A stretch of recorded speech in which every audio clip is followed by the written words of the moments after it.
Seen this, James? What? Carrots stop you getting cancer. Really? Yeah. But the Mail said it was tomatoes, or was it tomatoes give you cancer? I thought Diana gave you cancer.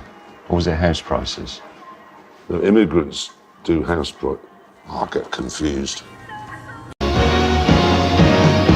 Oh, for sure, yeah. The 2.3 is a bit of a tortoise, but this has 2.8 litres of farm fresh double cream with the power of absolute vodka.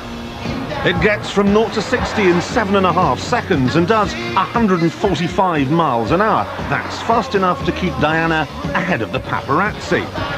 Next question, please. Included in the retinue is Camilla's personal makeup artist, or Ken the Plasterer, as he's known.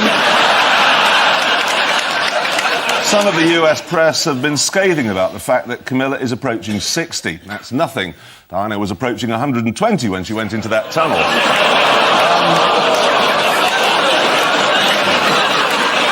There's going to be a lynching tonight, isn't there? Yes, this very vehicle has just come back from the Middle East where it cleared 100 anti-tank mines. It's kind of focused on one thing, isn't it? Mine clearance. That's what it is, a mine clearing machine. We aren't clearing mines, we're knocking a house down. You know what I mean? He's got a point. You've focused on one thing and we're not doing that thing. It's a very, very specialised piece of equipment, this. Incredibly specialised. The cab is on hydraulic rams. It senses your weight, raises it to the correct height so that if there's a blast underneath, you're cushioned from that blast. Again, amazing. It won't be. Because we're not clearing a minefield, we're knocking houses down. You wait till you see what happens to a house when it is presented with this moving at 400 RPM. Well, if the house immediately explodes, you'll be okay, but that's about it. That's what it does. It just goes around doing this. It's like a mechanical cat. It's a military machine with some white paint on it. It isn't military, it's for clearance and saving lives. Princess Diana had one of these. It must be said that many people had an issue with the Crown, claiming that it was hurtfully and willfully inaccurate. And I think I know what they were on about. OK, the Mini Metro here, being driven by Diana, is on a W plate, meaning it was registered in 1980 or 1981. But it didn't come on those wheels until 1984.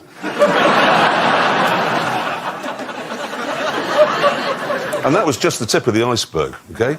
This scene here, that was set in 1981, but that's a facelifted Mark II Cavalier. And you don't need me to tell you that didn't arrive until 1984. I think, though, the most upsetting moment centred around Charles and Diana, specifically their visit to Australia in 1983.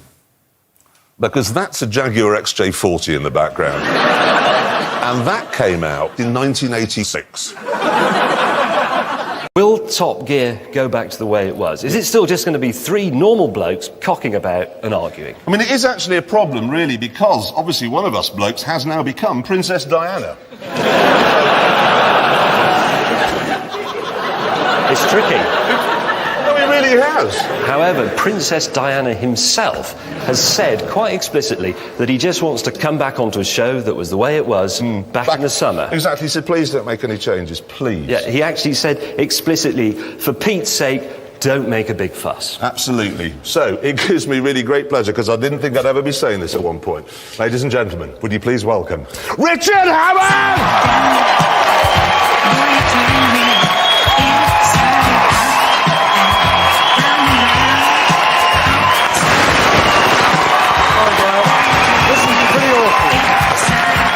As I mentioned earlier, it was used by the most famous woman in the world. But actually, I didn't mean the Queen. I meant Diana, Princess of Wales.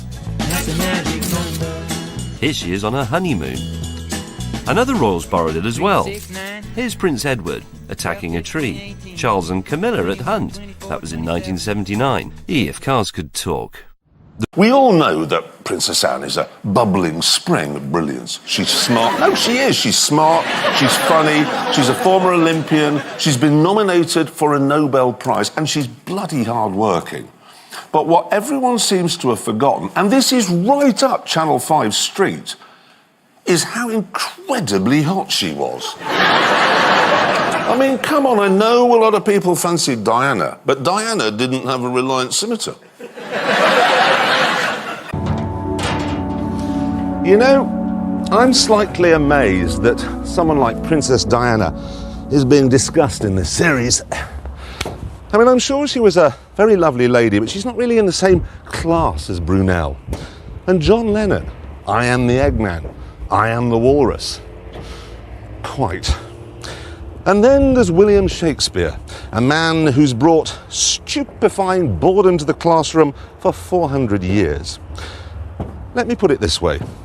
In A Midsummer Night's Dream, Puck says he will put a girdle around the earth.